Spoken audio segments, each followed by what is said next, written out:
The sponsors of the Our Miss Brooks program, which follows immediately, wish to congratulate Mrs. Ray Thiel on winning the $49,000 first prize in the Colgate-Palmolive Peat Company's 49er Gold Rush contest. Mrs. Thiel, secretary to Mayor Richard J. Marks of Norwich, Connecticut, experienced the thrill of a lifetime when two armored car drivers strolled into her office and dumped $49,000 in $1 bills on her desk. The complete story will appear in Look magazine's August 16th issue, which reaches the newsstands August 2nd. Palmolive Soap, Your Beauty Hope, and Luster Cream Shampoo for soft, glamorous, caressable hair bring you Our Miss Brooks, starring Eve Arden.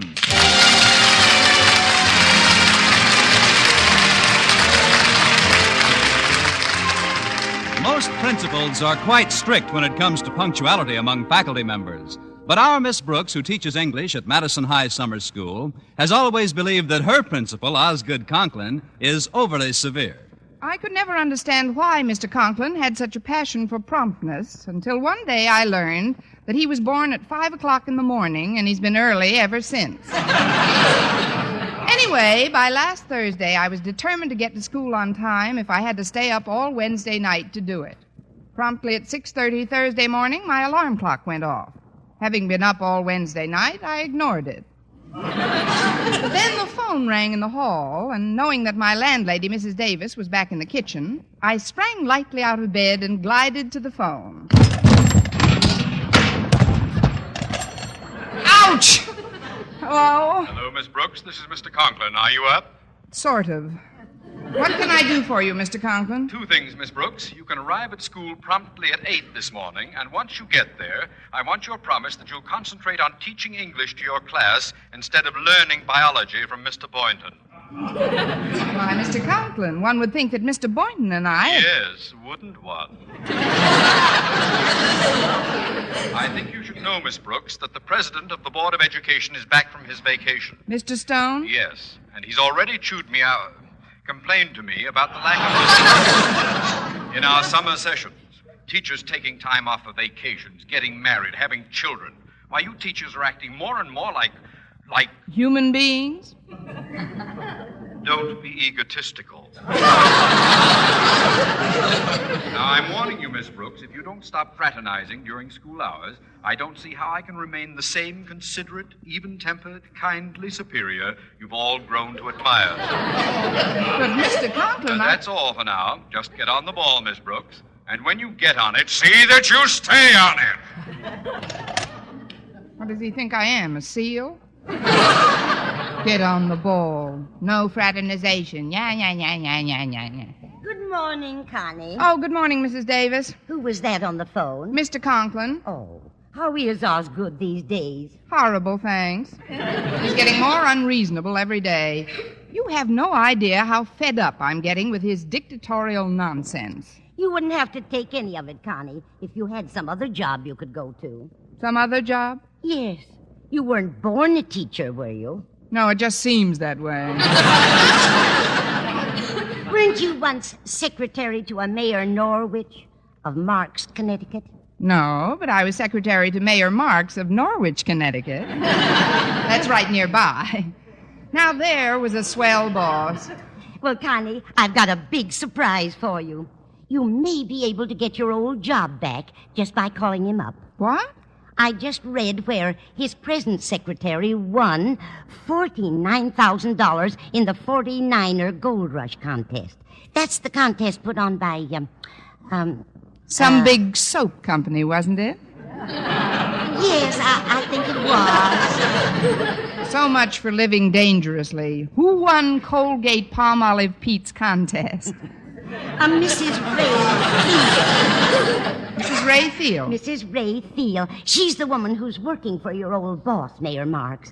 With all that money, she'll probably quit her job at once. Well, what has that got to do with me, Mrs. Davis? Don't you see, Connie? If you'll just give him a call, Mayor Marks may offer you the position again. But I don't know if I want to go back to Connecticut, Mrs. Davis. You don't have to accept the offer, Connie. But once he knows you can work elsewhere, Mr. Conklin's attitude will be entirely different. Now, go ahead, Connie. Call Mayor Marks immediately. But... You don't have to pay me for the call until next month. Well, if that's the case, it will be nice to chat with His Honor again. I wonder if he'll remember me. Go ahead, Connie. Lift the receiver. All right, Mrs. Davis. So I just told her right out. Bertha, I said if we weren't such old friends, I wouldn't open my yap like this. But even though I haven't seen you in years... Excuse me.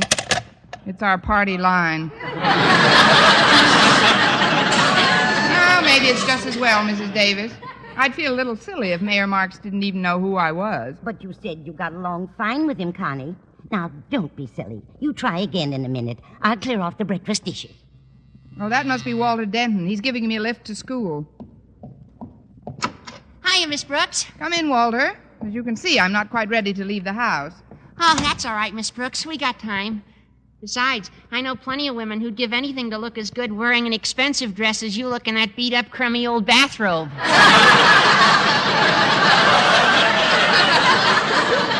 Well, thank you, Walter, I think. Sit down for a minute, won't you? Here, read this Look magazine. I'm trying to place a long-distance call. Long distance to who? An ex-boss of mine. I'll tell you all about it after I talk to him. So then I said, look, Bertha, Duncan Gainsborough just ain't your type of fellow. That's when she tried to stop me. Grace, she says to me, I've always been your friend. Excuse me for interrupting, Grace, but That's all right, Bertha. I know this is your problem, but before you marry this man, you've got... Bertha, what are you doing on this line? I was talking to Elsie. Sorry, I was trying to get Agnes. We've got the busiest party line in town. I guess I'd better get ready now, Walter. If you'll excuse me a minute... before you go, Miss Brooks, there's something I'd like to ask you. Can't you wait and ask me in class, Oh, Walter? no, ma'am. My question has nothing to do with English.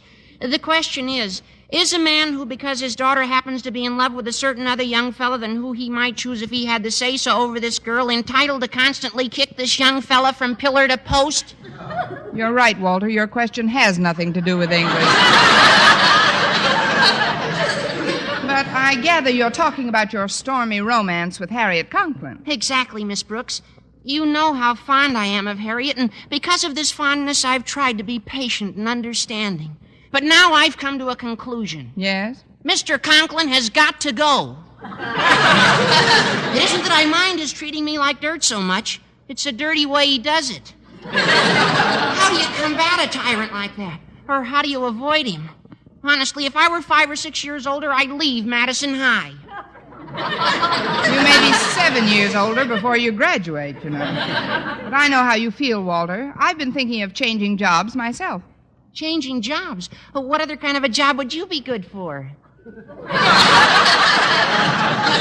What a nice way of calling me the ideal teacher. Before I'm led to the glue factory, Walter, I can go back to work as a secretary in Norwich, Connecticut. Mayor Marks can probably use me right now. Gee, Norwich, Connecticut. Oh, but what about Mr. Boynton? You wouldn't want to leave him, would you? I might not have to. As secretary to the mayor, I might be able to wangle a transfer for Mr. Boynton. He could teach there. Oh, that's right. They do have biology in Connecticut, don't they?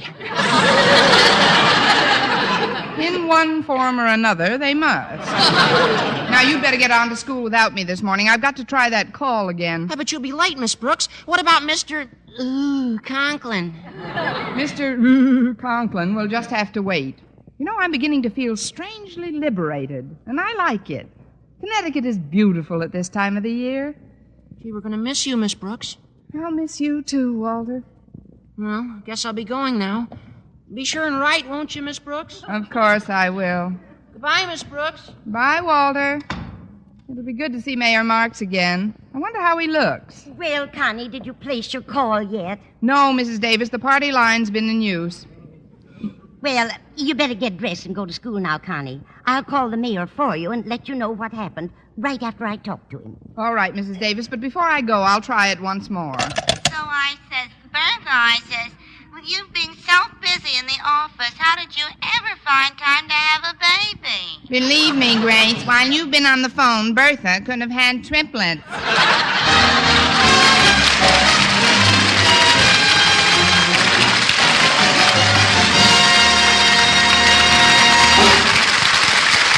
Our Miss Brooks, starring Eve Arden, will continue in just a moment. But first, here is Vern Smith.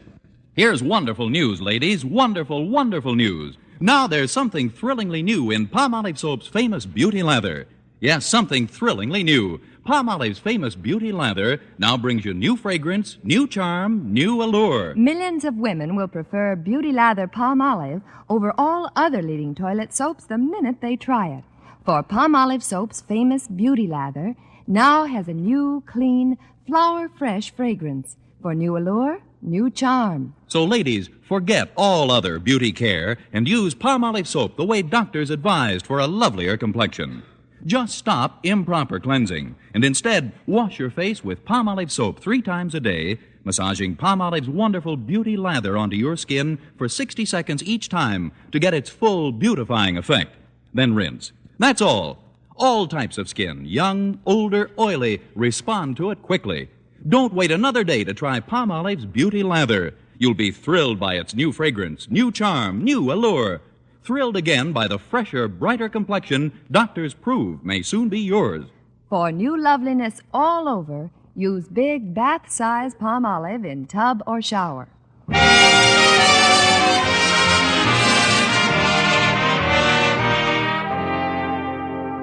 Well, when Walter Denton left Miss Brooks, he was convinced that she had a job waiting for her in Norwich, Connecticut. Arriving at school, the first person he ran into was Harriet Conklin. After hearing the news, the first person she ran into was her father, Madison's beloved principal, Osgood Conklin. So you see, Daddy, Miss Brooks is practically set in this new job. But she can't leave now. Mr. Stone's back from his vacation. Only yesterday he was complaining about absenteeism. First, our music teacher, Mrs. Jensen, trots off to visit her sick mother.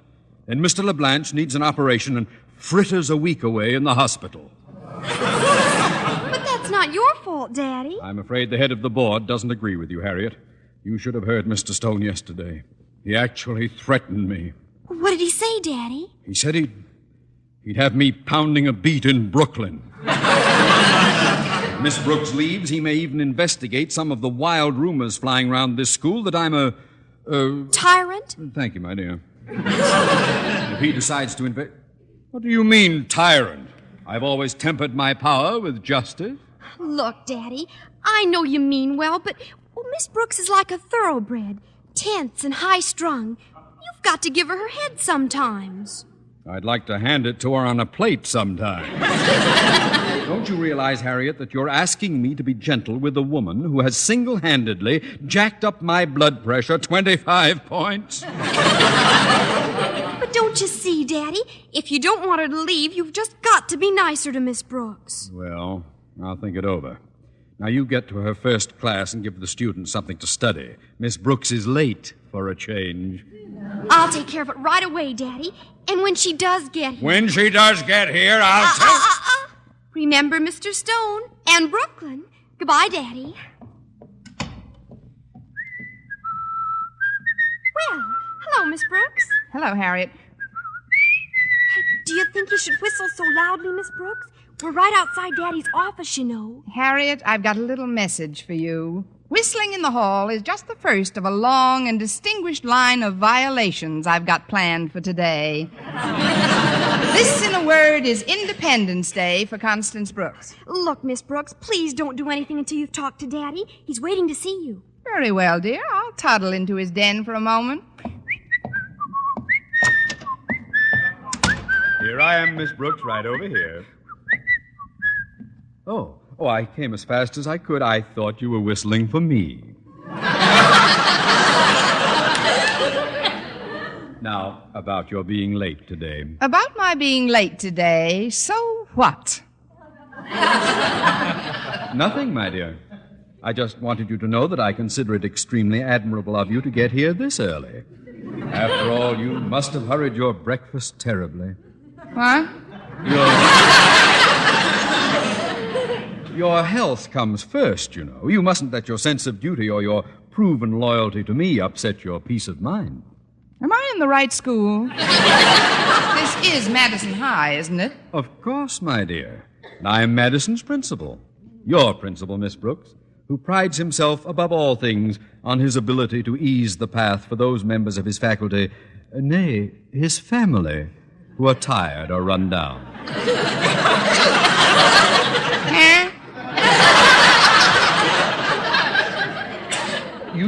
You may deny this, Miss Brooks, but you need a respite from your school duties. You still have a zest for living, an enthusiasm for things outside your work. I know you have. Oh, but Why, many's the day I've watched you from my office as the final bell rang and you left your classroom.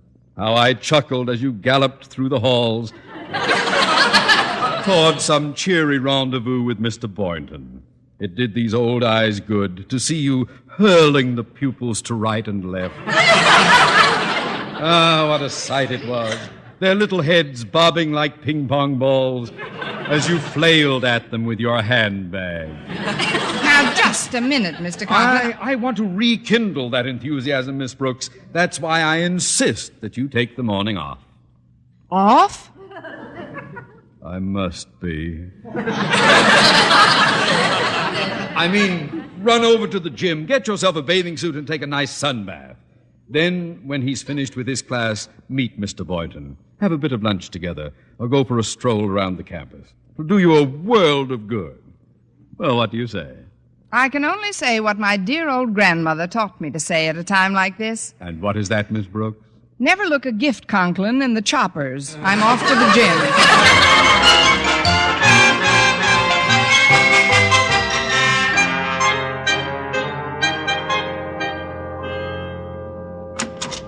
Excuse me, Mr. Boynton, but now that you've dismissed your class, I thought I'd say hello. Oh, hello, Miss Brooks. I was just... Gosh. Why, Mr. Boynton, what are you blushing about? You're in a bathing suit. I better turn around. Oh, don't be so modest, Mr. Boynton. Turn around again and live a little. I've just been taking a sunbath outside the gym, Mr. Boynton. Please, Miss Brooks, I consider sunbathing on school property highly irregular. Now, if I may change the subject... Well, why change the subject? What's so terrible about my wearing a bathing suit?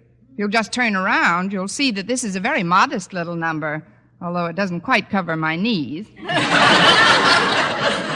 Well, all right, but... Say, that looks stunning. I borrowed it from the domestic science teacher. I'll bet this was a racy little job in the gay 90s. I like old-fashioned bathing suits. Say, that one even has a bustle in the back, hasn't it?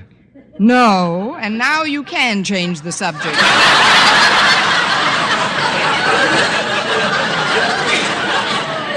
Or better yet, why don't you change into a bathing suit and we'll go halfies on the sun? Well, I like the sun, Miss Brooks, but it's certainly done wonders for me. When I came to school this morning, I was fit to be tied. But now I love the whole world. Why, I even love Mr. Conklin. You've been in the sun too long, Miss Brooks. That is, I'd like to join you, but you see, with two of our teachers temporarily out, Mr. Conklin's asked me to assume their duties in addition to my own. But that isn't fair. Oh, I'll be relieved pretty soon. It seems that one of our female teachers had some idea of working in Norwich, Connecticut, but Mr. Conklin's carrying on a campaign to keep her here. A campaign? Yes. It doesn't sound ethical to me, but he says that as soon as it's too late for her to get the job in Connecticut, he's going to work her like a horse. I wonder who the teacher is.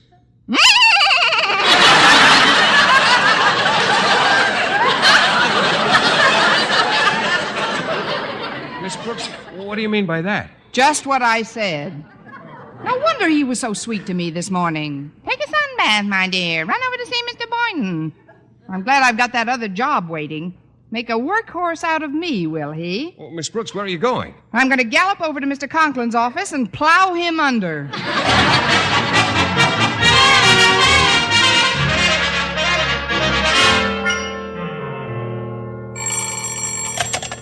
Hello, principal's office. Be brief, please.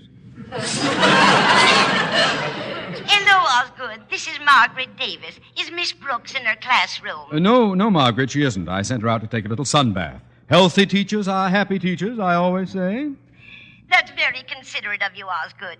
Would you give her a message for me when she comes in? Of course. What is it? Just tell her that I spoke with that party on the long-distance phone, and the whole thing is off. That party? I'm afraid I don't understand. I'm sorry, Osgood, but it's a highly confidential matter. After all, Miss Brooks wouldn't want everybody to know that the job she thought she could have had as Mayor Mark's secretary in Norwich is being kept by Mrs. Theo. Oh, dear. Oh, dear, I'm afraid I've said too much.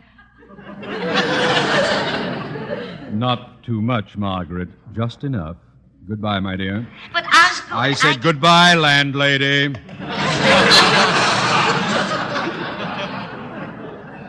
So, there's no job in Norwich at all. Well, maybe now our little whistling tea kettle will shut her spout for a while. Now, Osgood, mustn't lose your temper. Remember the old blood pressure. I've got something to say to you, Mr. Conklin. Oh, you have? Have a seat, Miss Brooks. Never mind the acting, Lionel. What I've got to say, I can say on my feet. Good. I've got something to say to you, too. But, of course, ladies first. I'm afraid I'm not really a lady, Mr. Conklin. If I was, those words couldn't have occurred to me as I approached this office. Such as? Slave driver. Mm-hmm. Bully. Yes? Ogre. How about tyrant? Oh, by all means, tyrant. Tyrant. Does that complete the list, Miss Brooks? Temporarily, yes. Fine. Now you can listen to my message. Miss Brooks, although you consider me a tyrant, I think you should know that I am a very special kind of tyrant. What do you mean? I happen to be, Miss Brooks, The only tyrant you've got. Control yourself, Osgood. Watch that pressure, boy. You see, Miss Brooks, Mrs. Davis called while you were sunbathing on my time to inform you that there is no job open in Connecticut. No job open, but... However, since you seem so fond of secretarial work, you can take these reports home and type them neatly in triplicate. And one more thing, Miss High and Mighty. Don't you ever again dare to talk to me in the loud tone of voice you assumed this morning. Is that clear? Yes, it is, Mr. Conklin.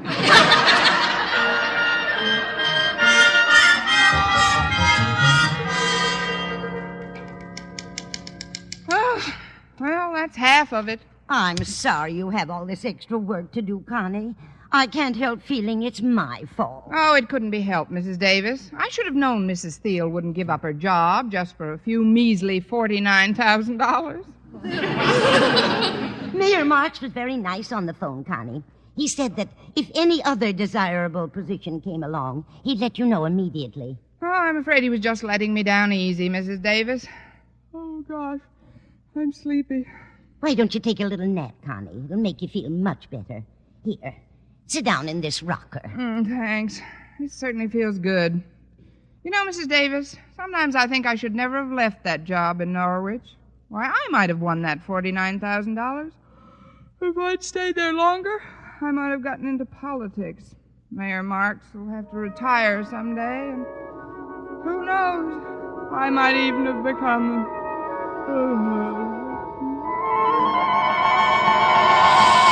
Your Honor, Mayor Brooks, I've got to talk to you at once. Of course, Boynton. What is it? As your personal bodyguard and constant companion, I insist that you hear this bulletin. I'm listening, Boynton. I love you, Your Honor. Love you madly, desperately, cruelly. Love you, do you hear? Just through one ear. Better do a rebroadcast for the other one. Oh, my darling, come out from behind that desk. You're so wonderful, so desirable. Come, let me hold you in my arms, Mayor dear. Just call me May. It sounds more feminine. Or perhaps you think me too bold. Maybe I should strive harder to control my passion. After all, yours is a position of trust. You're a high public official, the mayor of this city. The mayor, yes, but I am also a woman. And what a woman.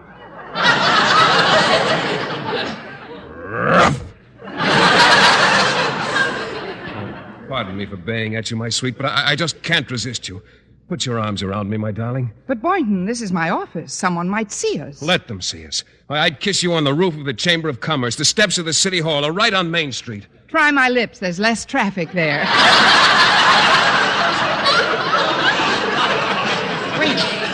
Wait a moment. What was that? What? I thought I heard panting outside my door. Oh, that. That's just Alderman Conklin. He's been waiting to see you for 8 days now. Really? Well, take off his leash and bring him in. Yes, Your Honor. Hello, Your Honor. Your nice honor. How is your sweet, kind, glorious mayorship this lovely afternoon? Down, Conklin. What is it you want? Be brief. I want to tell you something I think you should know. Yes? There's been a mutiny. The people have rebelled against your tyranny, and in a free election, a free democratic election, I have just been elected governor of this state. Governor? Oh, no. Oh, no, they can't elect him governor. No, Connie, no. wake up, Connie. Huh? What? Oh, I'm so glad you woke me, Mrs. Davis. I was having a daymare about Mr. Conklin. Well, I thought I'd better wake you, Connie. This wire just came for you. Oh, let's see it. Well, it's from Mayor Mark's secretary. It says, Dear Miss Brooks, can offer you important position in local firm. This job pays double the salary you receive as a school teacher. Please answer by return wire. Signed, Mrs. Ray Thiel. Why, Connie, that's wonderful. Are you going to accept it? No, Mrs. Davis, I'll have to turn it down. Turn it down? But what's wrong with the position they're offering? It pays double your salary as a school teacher. That's what's wrong with it. I can't afford to work that cheap. Eve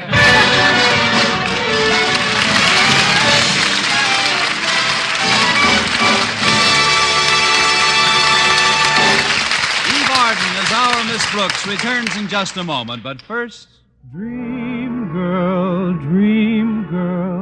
beautiful luster cream girl. Tonight, yes, tonight, show him how much lovelier your hair can look after a Luster Cream shampoo. Luster Cream, world's finest shampoo. No other shampoo in the world gives you Kay Daumit's magic blend of secret ingredients plus gentle lanolin.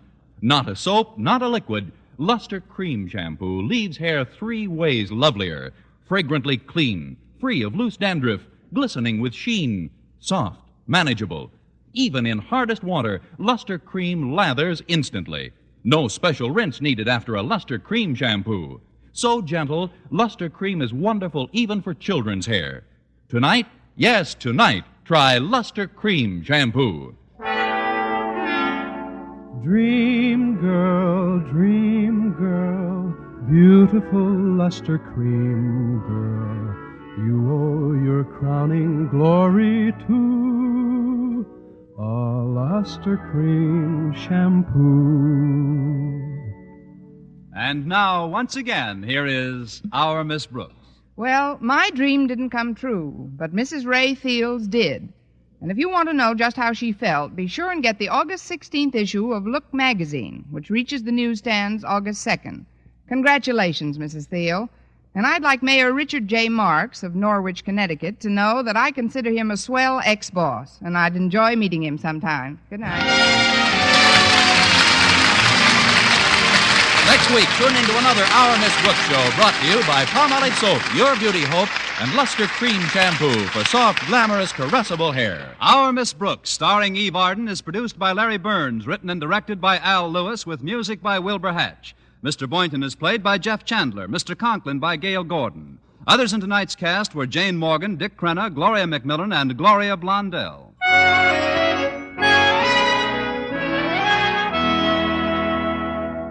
From the research laboratories of the Colgate-Palmolive Peat Company comes an astonishing new dentifrice, Colgate Ammoniated Tooth Powder. Contains the amazing ingredients that help prevent tooth decay, and also has Colgate's exclusive foamy cleaning action. Plus, a refreshing minty flavor the whole family will enjoy. Economical, too. The big 4-ounce size costs only 43 cents. Get Colgate Ammoniated Tooth Powder now. For mystery liberally sprinkled with laughs, listen to Mr. and Mrs. North Tuesday evening over most of these same stations. And be with us again next week at this same time for another comedy episode of Our Miss Brooks. Bob Lamont speaking. This is CBS, the Columbia Broadcasting System.